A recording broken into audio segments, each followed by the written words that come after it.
Assalamualaikum warahmatullahi wabarakatuh. Alhamdulillah wassalatu wassalamu ala rasulillah wa ala alihi wa sahbihi wa mawalah. Jamaah rahimahumullah, kajian pagi ini menamatkan ta'allum hadis tentang bagaimana meraih haji dan umroh. Dan setelah tamat ini kita insya Allah bulan depan membahas hadis bagaimana kita meraih nilai haji dan umroh tanpa pergi ke Mekah. Tuh bersambungnya ke sana ya. Hadisnya adalah Bismillahirrahmanirrahim. Qala Rasulullah sallallahu alaihi wasallam, al-hajjul mabrur laisa lahu jazaa'un illal jannah. Qala ya Nabi Allah mal hajjul mabrur? Qala it'amut ta'am wa ifsya'us salam. Jadi kata kunci dari hadis ini, haji mabrur itu perbaikan. Mabrur, perbaikannya itu di dalam ibadah, karena ada kalimat hajjul mabrur. Dan perbaikannya harus ada usaha, karena pengertian haji itu usaha. Mabrur menjadi baik. Dan ternyata menjadi baik itu ritualnya, nasiknya. Kemudian yang kedua it'amut ta'am, beri makan, dan ifsya'us salam, menyampaikan salam perdamaian.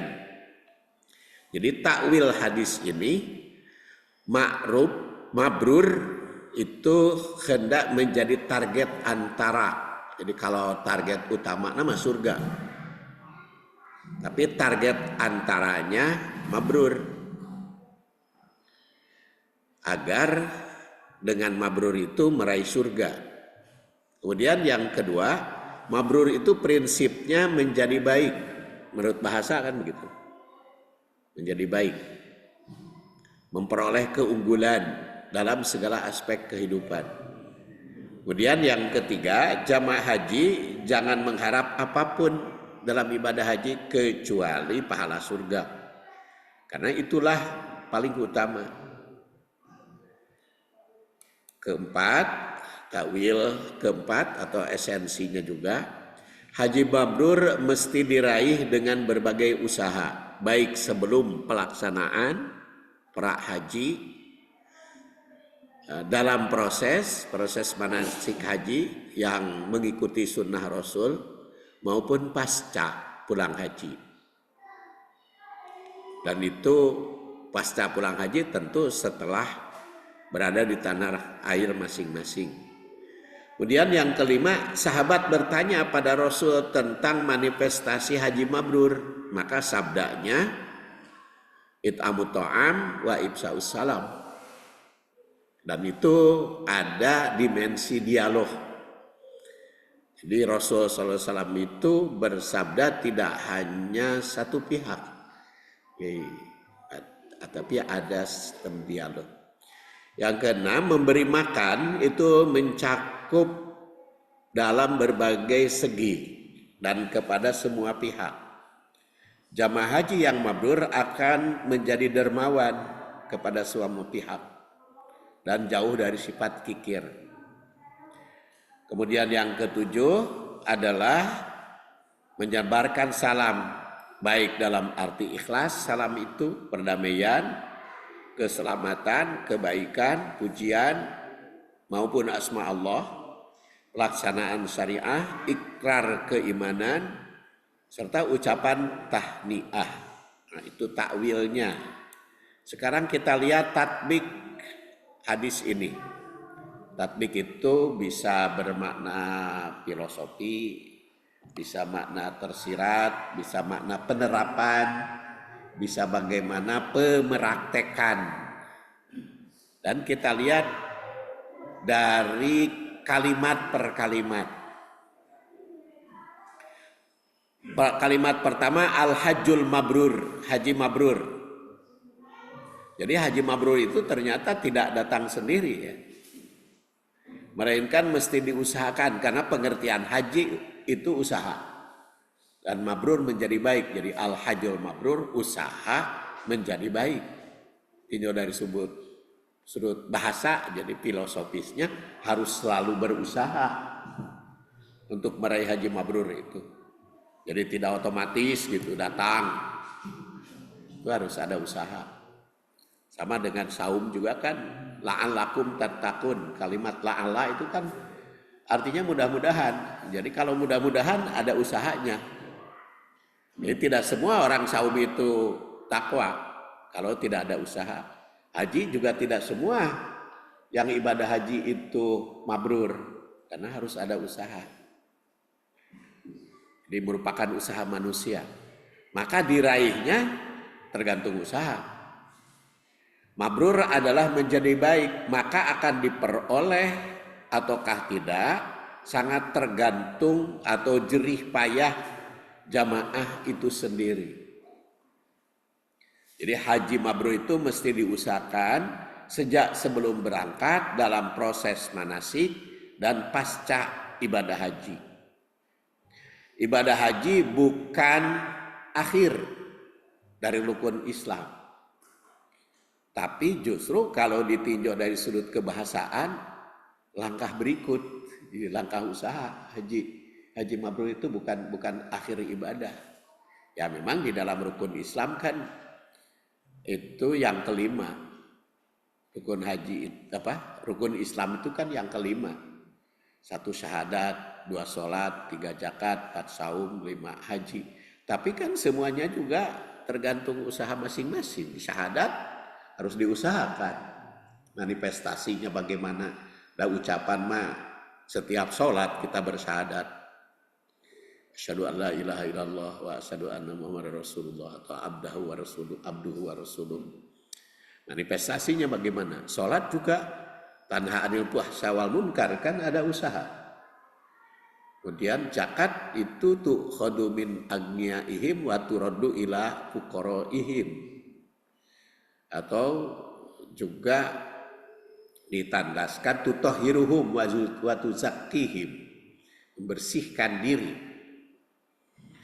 Dan ngatur ekonomi kan, zakat itu diberi dari orang kaya, diserahkan kepada orang miskin, supaya orang miskin tidak minta karena dia punya hak. Itu zakat. Saum ya tadi la'allakum tattaqun, dan juga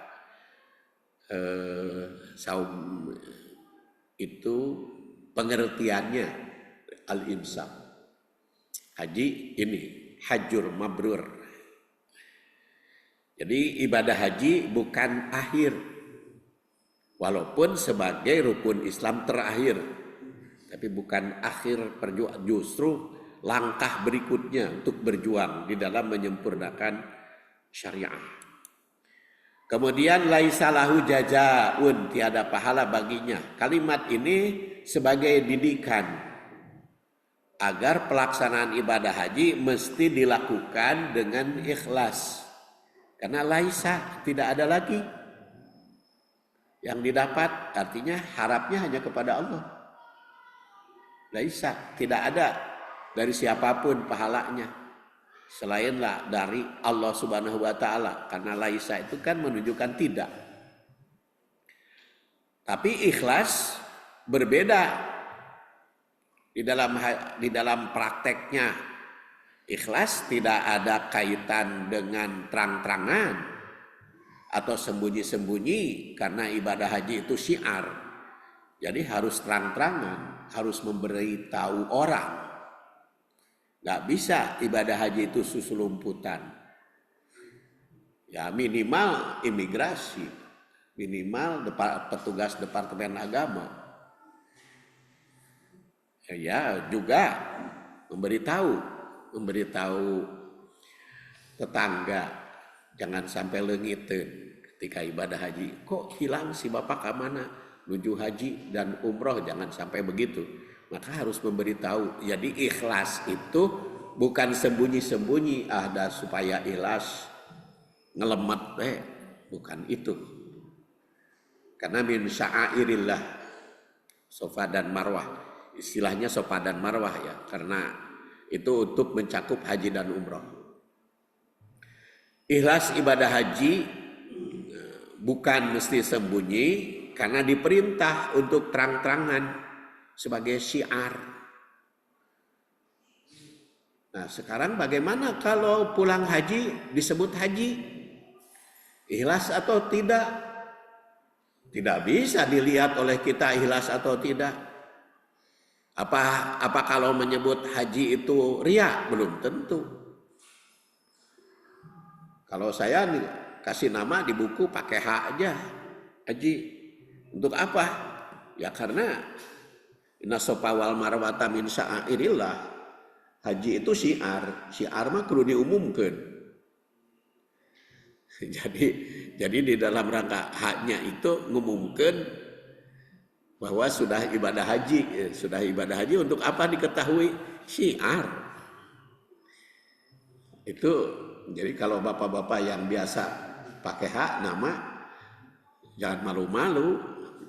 Jangan takut disebut riya, sebab kalau takut disebut riya, itu riya juga. Kalau kita takut disebut riya, riya itu. Kenapa? Karena takut bukan karena Allah kan, tapi takut disebut riya.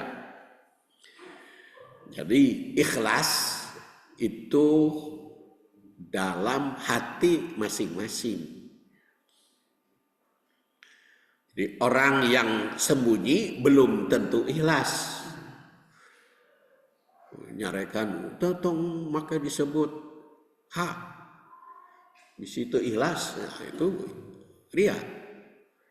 Atau profesor doktor, tong pakai profesor doktor, nama we, kunaon, situ ikhlas, belum tentu ikhlas ya. Ya kalau yang ikhlas mah wae oleh umat yang mau disebut profesor doktornya, MAG-nya mau tidak terserah.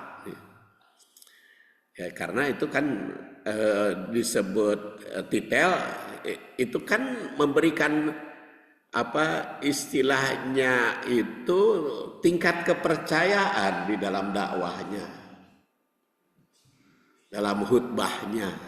Kalau disebut khotib, profesor, doktor, anu itu kan ada pengaruh itu, pengaruh tingkat kepercayaan yang mau mendengar, yang mau mengikuti. Jadi menyebut titel atau apa julukan itu ada kaitan dengan pengaruhnya ada gitu kepada masyarakat.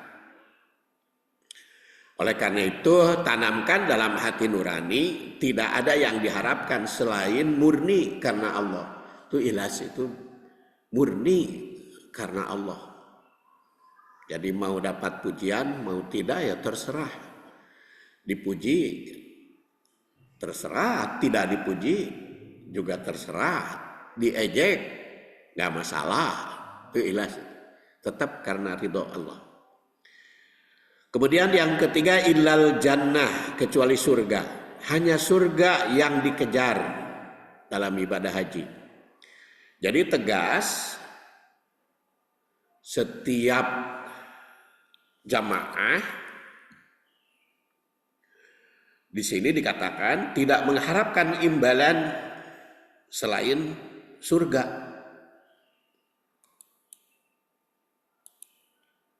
Ilal jannah, hanya surga yang diharapkan dalam ibadah haji.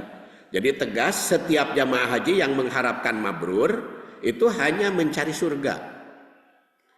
Tidak mengharapkan imbalan yang lain. Sekaligus juga ibadah yang mengharapkan surga juga termasuk kategori ikhlas. Karena disebut surganya. Jangan sampai yang ikhlas itu abdi mah ibadah haji teu ngarepkeun surga, henteu bebas neraka. Wae rek dikasurgakeun rek dikanarakakeun oge. Oh enggak. Harus ada harapan ingin meraih surga, ibadah itu. Makanya kalau di dalam ibadah apapun ya, harapan surga itu harus ada. Karena apa? Karena Quran juga kan menyebut tajri min tahtihal anhar khalidina fiha. Tajri lagi surganya itu. Mintahtihal anhar. Jadi yang datang itu surganya ya, pada kita. Kan ada sering seorang perempuan terutama ada pertanyaan pada beberapa waktu yang lalu di majelis taklim di Riung Bandung itu, ada ustadz sedang berceramah. Ada pertanyaan dari seorang ibu, Pak Ustadz, kalau saya nikah lagi, karena kebetulan dia janda, pernah punya suami, suaminya meninggal. Kalau saya nikah lagi, nanti di surga saya dengan suami yang mana? Maka Ustadz itu menjawab, ya dengan suami terakhir. Itu Ustadz kumaha mikir surga teh sarua jeung dunia. Mikir surga sarua jeung dunia. Dianggapnya di surga teh aya surat kawin gitu. Ada undang-undang perkawinan. Kan di surga mah eueuh eta teh undang-undang perkawinan teh, surat kawin oge eueuh. Jadi di surga mah jeung saha we kahayang. Rek jeung suami baheula, rek jeung suami ayeuna, rek suami terakhir, rek suami tengah, tidak ada aturan itu. Karena kan tajri. Yang kenikmatan itu kan datang kepada dia. Jadi gak usah mikir, rek kawin deui mah kawin we. Terserah di surga mah da kumaha kahayang urang. Kan undang-undang perkawinan geus dihapus, surat nikahnya juga sudah tidak berlaku. Jadi ya itulah, kadang-kadang kita surga dinilai atau dibatasi, diatur oleh kehidupan dunia. Padahal kan tidak ada aturan perkawinan. Sangeunah we bapak gengke nikah apa kalau di surga. Ya kan kita mau ke surga. Hum wa azwajuhum, kan hum wa azwaj itu pasangan. Azwaj itu pasangan. Jadi pasangan mana aja sakadaek sakahayang, karena tajri limus mintahtihal anhar. Jadi kenikmatannya itu datang. Jadi kalau saya itu berpendapat rek kawin, rek nikah, menikah deui aja, tidak usah dipikirkan ke di surga jeung suami yang mana, karena di surga mah milih we. Sakahayang, bapak-bapak juga mau milih artis, mau milih siapa, terserah kan. Tidak ada undang-undang perkawinan aja. Jadi illal jannah, nah surga. Kategori mengharap surga itu boleh. Illal jannah. Kemudian qalu, sahabat bertanya. Kalimat ini menggambarkan bahwa sahabat diberi kesempatan untuk merespon apa yang disabdakan. Dari sini qalu. Qalu itu jamak. Jadi yang nanyanya banyak, bukan seorang. Jadi boleh bertanya kepada Rasul kalau tidak mengerti atau kalau ingin digambarkan. Jadi sahabat juga kritis menggambarkan. Jadi Rasulnya siap ditanya. Itu ruh hadis ruh kalimat itu atau filosofinya di sini.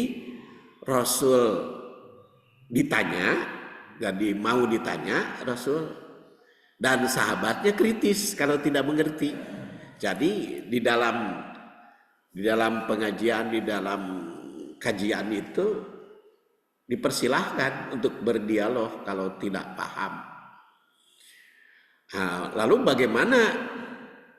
Latas aluan asya intubdalakum, jangan engkau bertanya tentang sesuatu, tapi kan itu ditunjukkan intubdalakum kalau sudah jelas.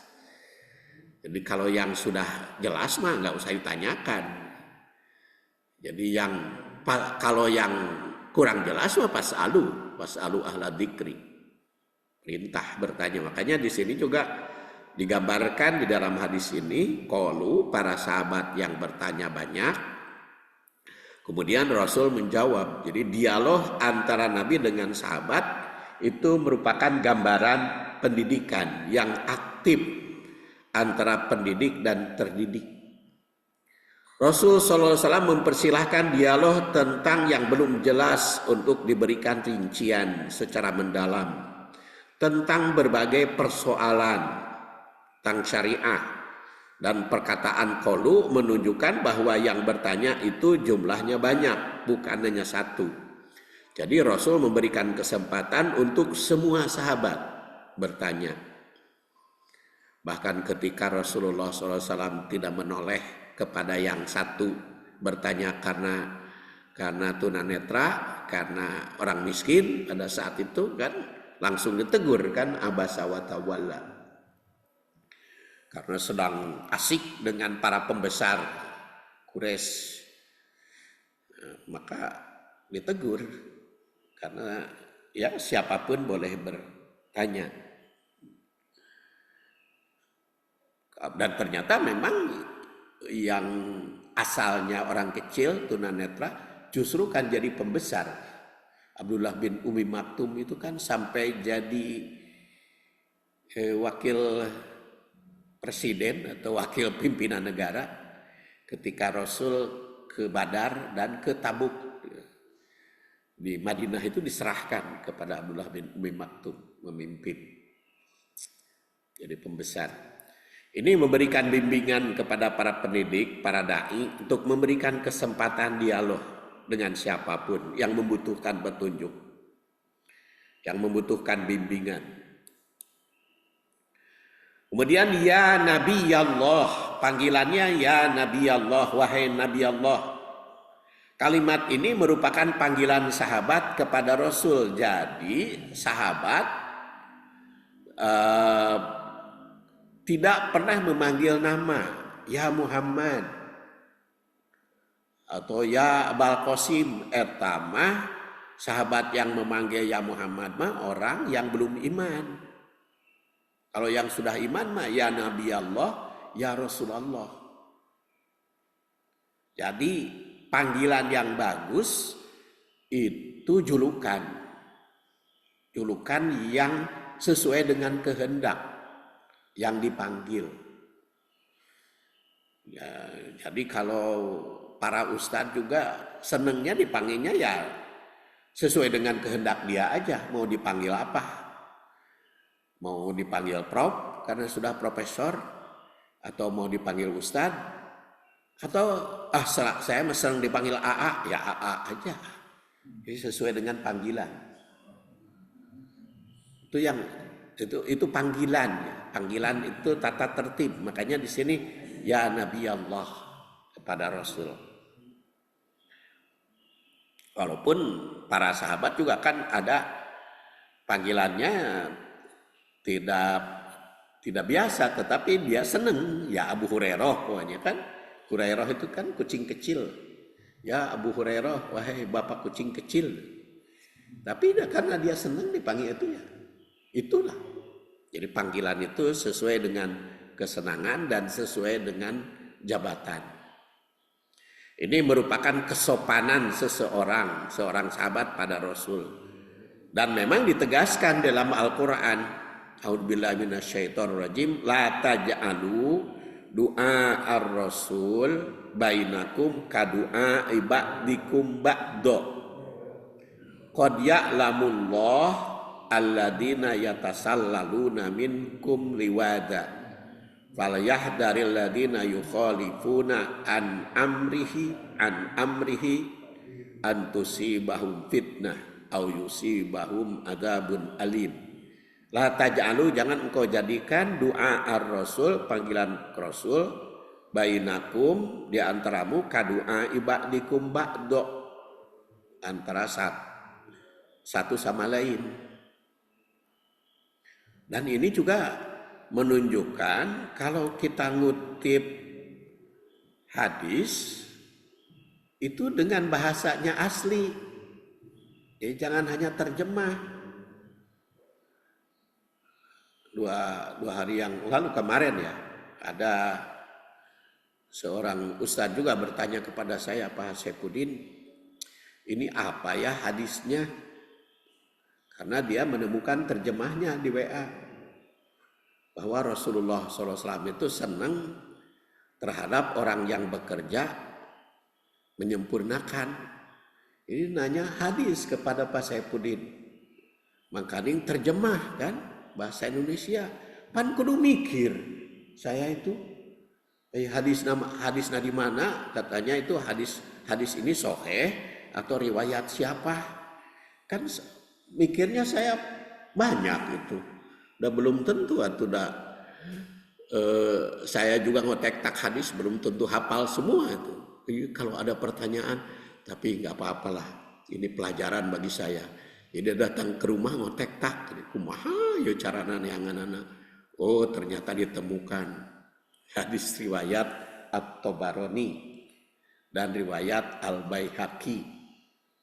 Jadi yang mengatakan bahwa Rasulullah SAW itu ayastaiqona di dalam bekerja. Jadi kalau Rasul itu menyenangi orang yang bekerja dengan profesional ya. Jadi sungguh-sungguh sampai selesai.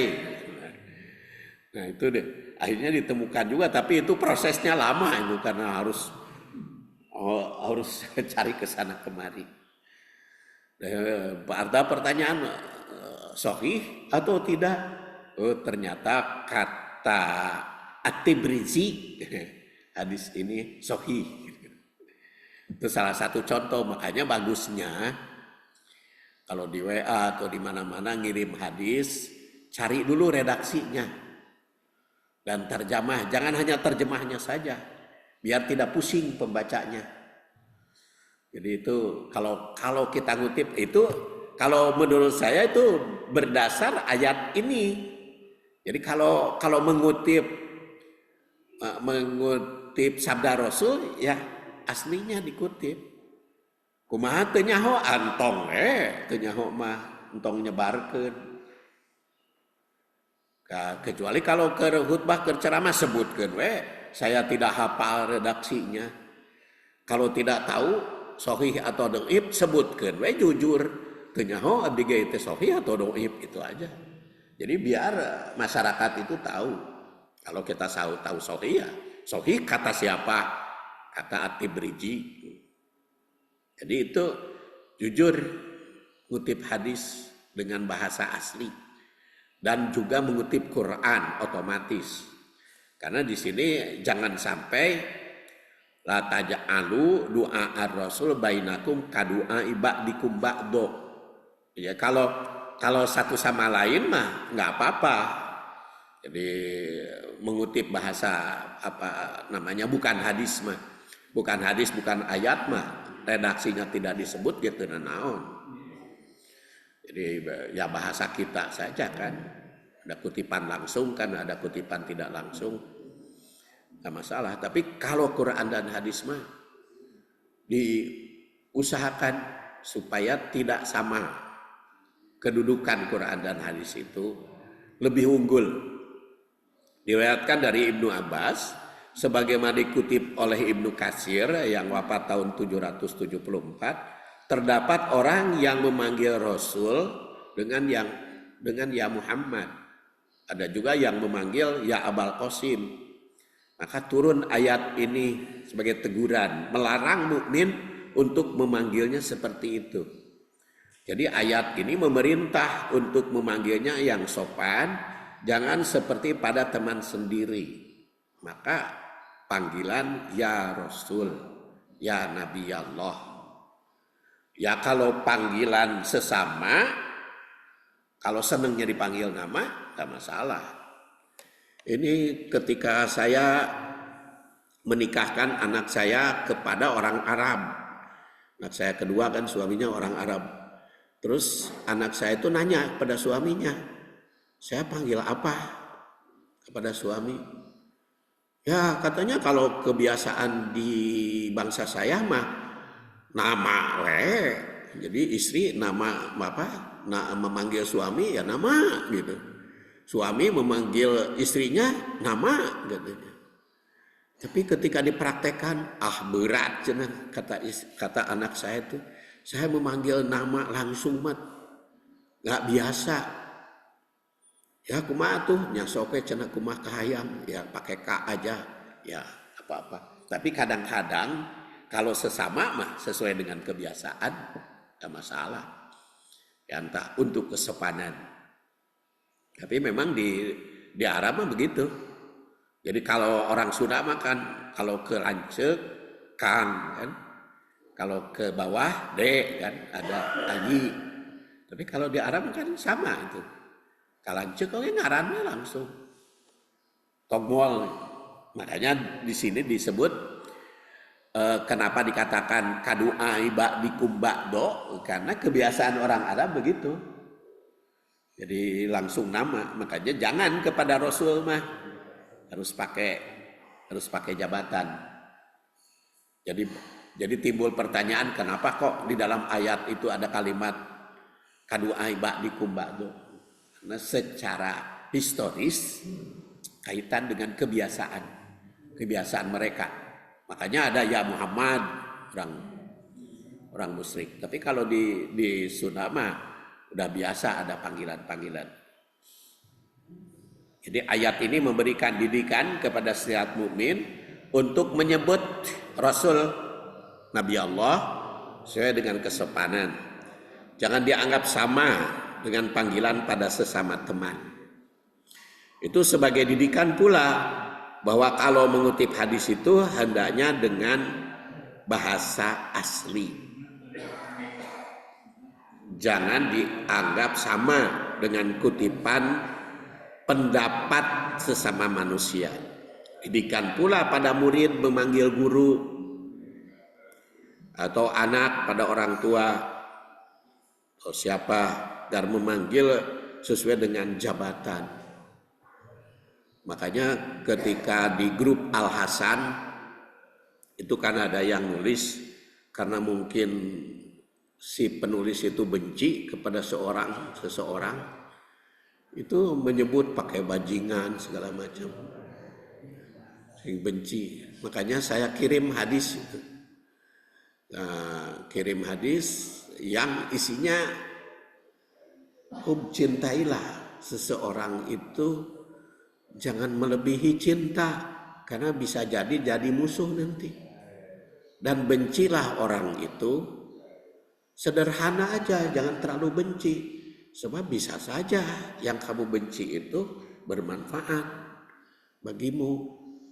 Jadi kalau di grup, apalagi grup masjid, pakai istilah bajingan, goblok, Masya Allah. Itu bukan bahasa mukmin, bukan bahasa mukmin. Jadi kalau benci amat nggak usah pakai, apalagi kalau laknatullah. Itu bagaimanapun menurut kita jelek gitu. Jangan dengan panggilan-panggilan yang tata kesopanan. Ya sesuai saja, jangan berlebihan. Ya Aisyah juga kan pernah ditegur oleh Rasul ketika menyebut orang Yahudi mengatakan assalamu alaik. Oleh Aisyah dikatakan waalaikumsalam wa la'nah, tegur oleh Rasul, innallaha la yuhibbul tafahhush, innallaha yubghid tafahhush, Allah itu benci terhadap orang yang tafahhush. Kata Aisyah, ya Rasulullah, kan keterlaluan itu Yahudi menyebut alaikumussalam. Ya sebut aja, kan saya juga menjawab waalaikum.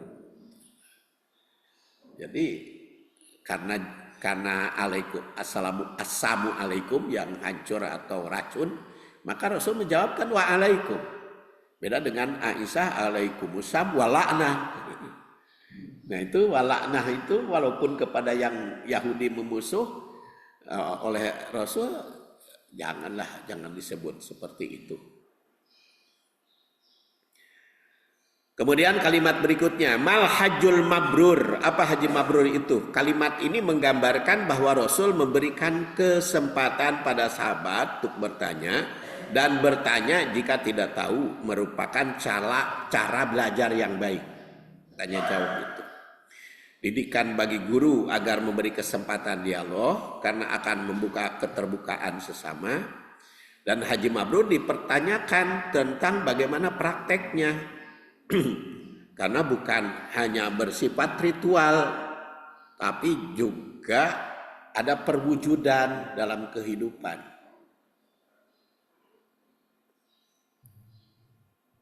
Oleh karena itu, setiap jamaah diperlukan meningkatkan kedisiplinan dalam menjaga kemabruran haji, baik sebelum, selama manasik maupun sepulangnya di tanah air. Kedisiplinan itu termasuk dalam ibadah ritual maupun sosial kemasyarakatan. Makanya apa itu haji mabrur? Kemudian qala Rasul bersabda menyambut pertanyaan. Nah, jadi menyambut baik atas pertanyaan sahabat.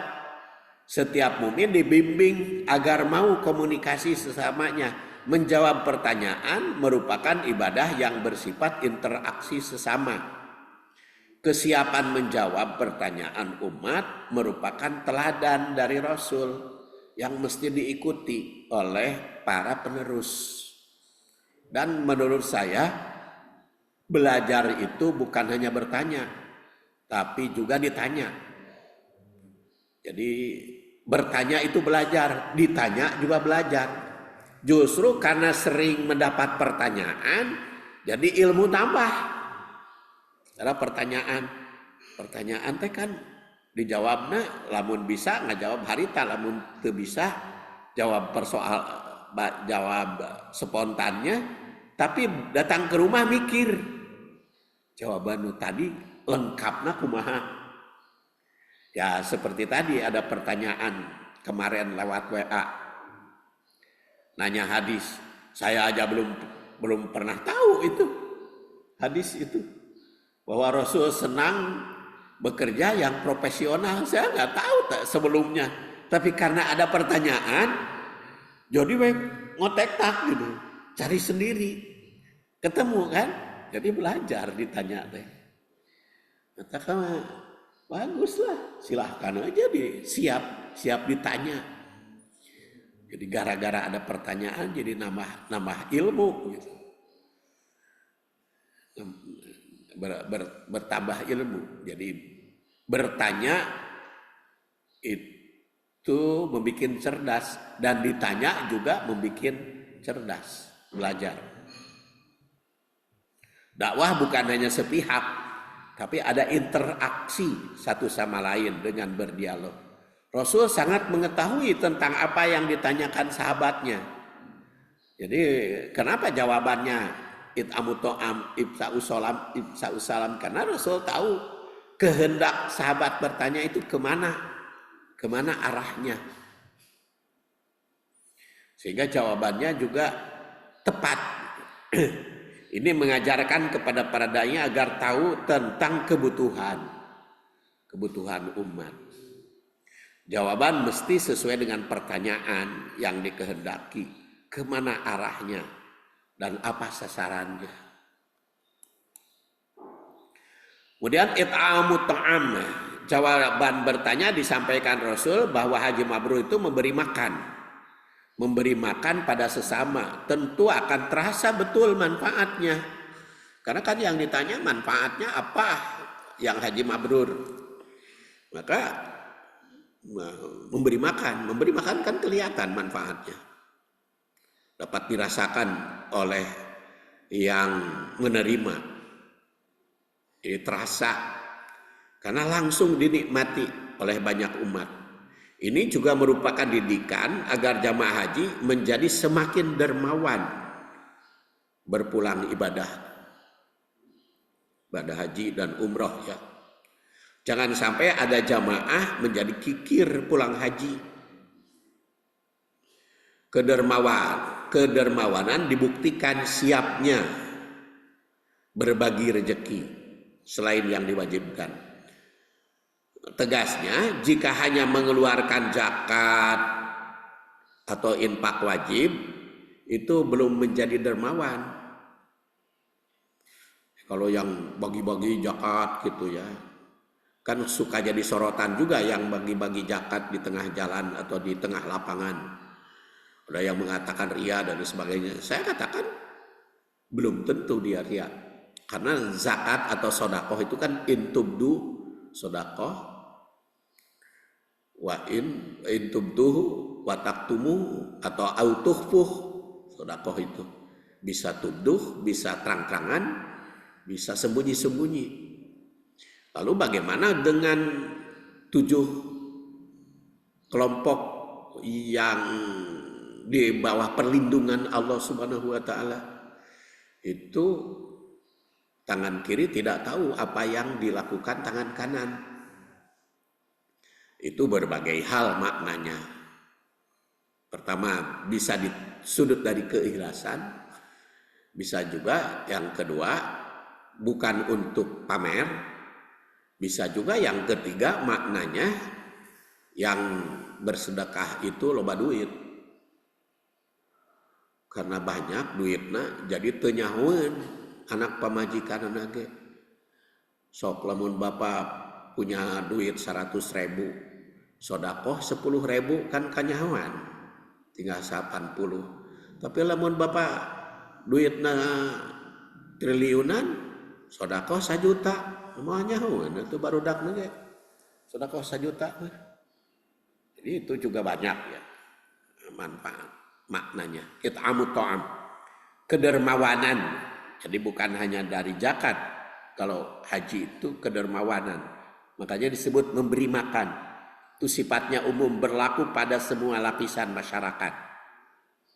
Dengan banyak memberi makan pada masyarakat, maka kemabruran itu terlihat oleh orang.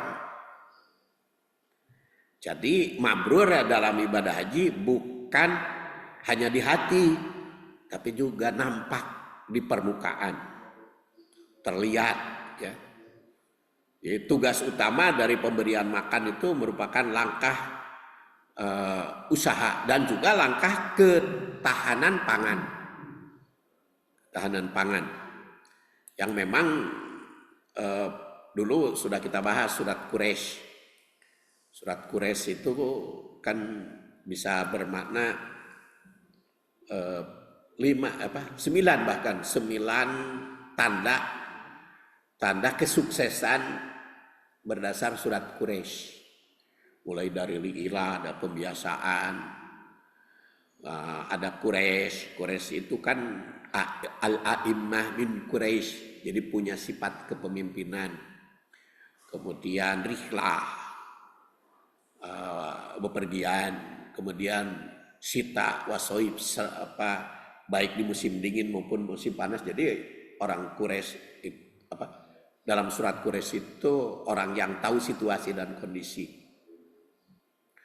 Kemudian al-ya'budu, beribadah, ada robbah hadal bait, jadi tahu tentang sejarah Masjidil Haram. Terus at'amahum min ju', bebas dari kelaparan, khauf, dan bebas dari ancaman. Jadi dalam surat Quraisy itu ada 9 langkah sukses. Kemudian yang berikutnya ifsa'us salam, menyebarluaskan salam. Istilah salam di sini cukup luas. Yang dalam Al-Qur'an saja tidak kurang dari 9 arti salam itu. Sudah kita bahas ya pada waktu yang lalu. Perbujadan haji mabrur nampak pula pada pergaulan yang lebih luas, bukan hanya berbagai yang bersifat konsumsi, tapi juga berkaitan dengan keselamatan, kesejahteraan sesama. Merupakan perdamaian, memperluas salam itu kepada sesama muslim, bukan hanya kepada yang dikenal asal sesama muslim. Karena Ibnu Umar yang wafat 73 Hijriah meriwayatkan anna rajulan, sesungguhnya seseorang sa'alan Nabi sallallahu alaihi wasallam, nanya kepada Nabi, ayyul Islam khair, Islam seperti apa yang baik? Qala, maka Rasul bersabda, tut'imut ta'am taqra'us salam alaman arafta wa man lam ta'rif. It'amut ta'am. Jadi Rasul itu kalau ditanyanya seperti tadi, dia tahu apa yang ditanyakan itu kehendaknya kemana. Karena mungkin ibadah nama geus bagus orang yang bertanya tuh pada Rasul pada saat itu. Maka ditegaskan it'amut ta'am, ifsya'us salam. Jadi dalam hadis ini terungkap bahwa memberi makan kepada sesama, menyebarluaskan perdamaian itu merupakan karakter Islam terbaik. Oleh karena itu, jika ingin meraih derajat terbaik dalam keislaman, hendaklah dermawan, membagi makan, serta juru perdamaian. Ini hadis riwayat Bukhari. Bahkan ditegaskan bahwa salam perdamaian itu disampaikan kepada setiap orang, baik yang dikenal maupun tidak dikenal. Dalam program ketahanan, belum ya, berarti hari ini ya, li'ilafi Quraisy itu. Saya kutipkan dalam surat Quraisy itu terungkap. Sini ada fal ya'budu, ada at'amahum min ju', amanahum min haub, yang kalau ditinjau dari sudut isi yang tersirat atau filosofi ayat ini, pertama pembiasaan yang baik, karena li'ilab itu pembiasaan. Kemudian yang kedua punya karakter Quraisy. Karakter Quraisy itu pemimpin, al-a'immah min Quraisy. Terus yang ketiga siap menjalahi bumi ila fihim rihlah, darihlah. Kemudian yang keempat tahu situasi dan kondisi, karena syita wasoib, musim dingin, musim panas. Jadi bagaimana musim dingin? Orang Quraisy itu kalau musim dingin ke selatan. Kalau musim panas ke utara, itu jadi tahu tentang situasi dan kondisi yang untuk mencapai sukses. Kelima, selalu disiplin, faliyak budu. Kemudian keenam, menelusuri, mengkaji dan menerapkan sejarah Baitullah, Rabb hadal bait. Kemudian ketujuh, at'amahu min ju', anugerah, memberikan rezeki supaya jangan sampai ada yang kelaparan. Kedelapan, terjaga keamanan, amanahum. Dan kesembilan, bebas dari ketakutan, min khauf. Nah, itu sukses menurut surat Quraisy. Itu bisa makalahnya bisa panjang lebar ya teman. Surat Quraisy. Ini mah ringkasannya aja ya, ringkasannya aja. Jadi ibadah kepada Allah, memberi makan juga ditandaskan ubudur rahman wa at'imut ta'am wa absus salam tadkhulul jannah bisalam. Ibadah kepada Ar-Rahman, memberi makan, beri salam, maka itu masuk surga. Ke-10, menyebarkan salam tentu saja berdasar syariah Islam. Ini ada pertanyaan pada bulan yang lalu dari Pak Iding, kumaha salam Nusantara. Jadi bulan kaimah ingat dibahas. Muntaya pertanyaan di Pak Iding malah ingat. Jadi tentu saja berdasar syariah Islam, jangan mencampur adukan antara ajaran Islam dengan ajaran berbagai agama apapun. Salam adalah ibadah yang bersifat muamalah sesama manusia. Juga disebut muamalah pada sesama manusia yang bersifat ibadah. Salam itu. Maka Rasul memberikan contoh bagaimana memberi salam kepada orang kafir. Contohnya beliau ketika ngirim surat ke Raja Heraklius, pimpinan Romawi yang berada di Konstantinopel dulu nama, sekarang mah Istanbul. dia kan masih kafir. Maka Rasul kepada orang kafir tidak assalamualaikum, tidak menyebut salam sejahtera, tidak menyebut rahayu, tidak menyebut naon gini. Apal. Tapi Bismillahirrahmanirrahim min Muhammad Abdillah wa Rasulih ila Heraklius Adi Berum pimpinan Romawi. Assalamu ala manit taba'al huda. Selamat kepada yang mendapat petunjuk. Jadi Bismillahirrahmanirrahim kepada orang kafir mah jangan assalamualaikum, jangan. Nah, hadis ini memberikan pedoman bagaimana menyampaikan salam kepada yang bukan muslim, yaitu basmalah. Dan salamnya hanya pada umat yang mengikuti petunjuk yang menyatakan muslim. Adapun pada orang yang telah nyata bukan muslim, maka tidak diperbolehkan menyampaikan salam apapun. Rasul bersabda, la tabda'ul yahud walan nasoro bisalam. Jangan menyampaikan salam kepada Yahudi, kepada Nasrani.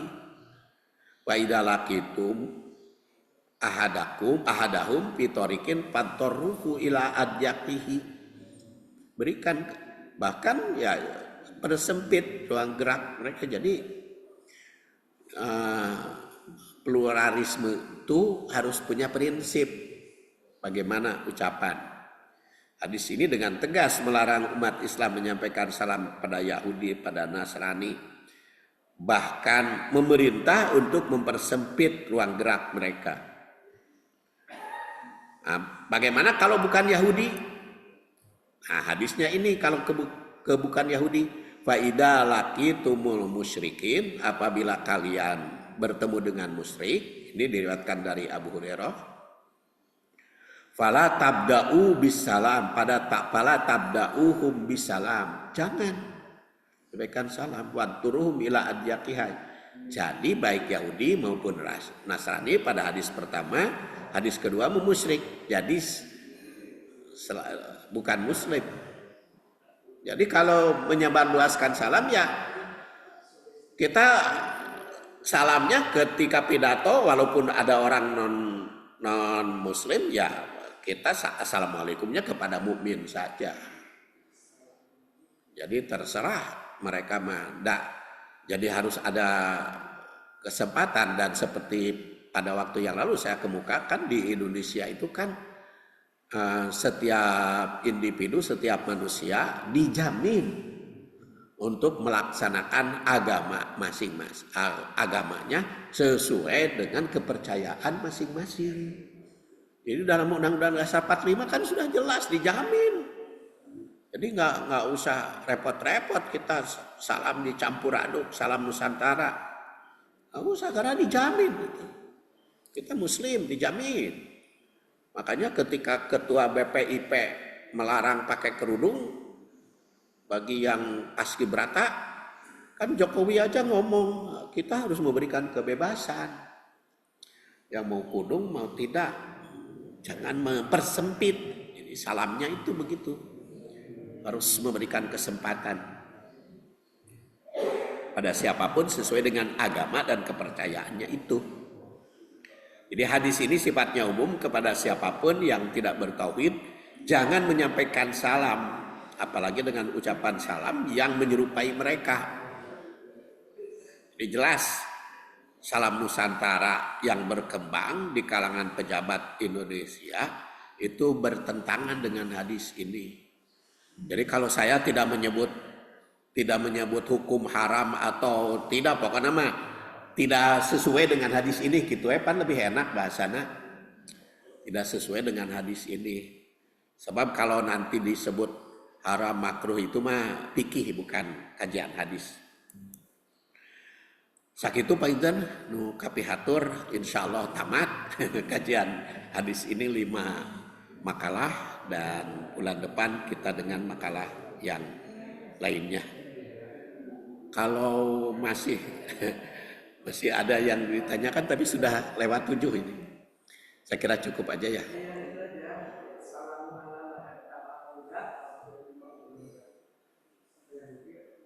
Ya itu mah kepada Herakliusnya. Jadi assalamu ala manittaba'al huda. Itu nampaknya kalau kita pidato yang di depannya orang-orang kafir wungkul gitu. Karena kan assalamu ala manittaba'al huda bismillahirrahmanirrahim itu kepada yang kafir wungkul, kepada Heraklius disebut. Jadi kalau ternyata kita pidatonya di tempat orang-orang non muslim semuanya, tidak ada muslim, maka assalamu ala manittaba'al huda bismillahirrahmanirrahim. Tapi kalau ada muslim ya kita salamnya kepada muslim saja. Walaupun tidak disebut assalamualaikum wahai saudara-saudara muslim, kan nggak disebut juga, nggak apa-apa itu. Tapi konsentrasi kita kepada muslim gitu. Jadi yang tidak muslim ya biarkan saja. Saya kira itu cukup ya. Kita akhiri subhanakallahumma wa bihamdik asyhadu an la ilaha illa anta astaghfiruka wa atubu ilaik. Assalamualaikum warahmatullahi wabarakatuh.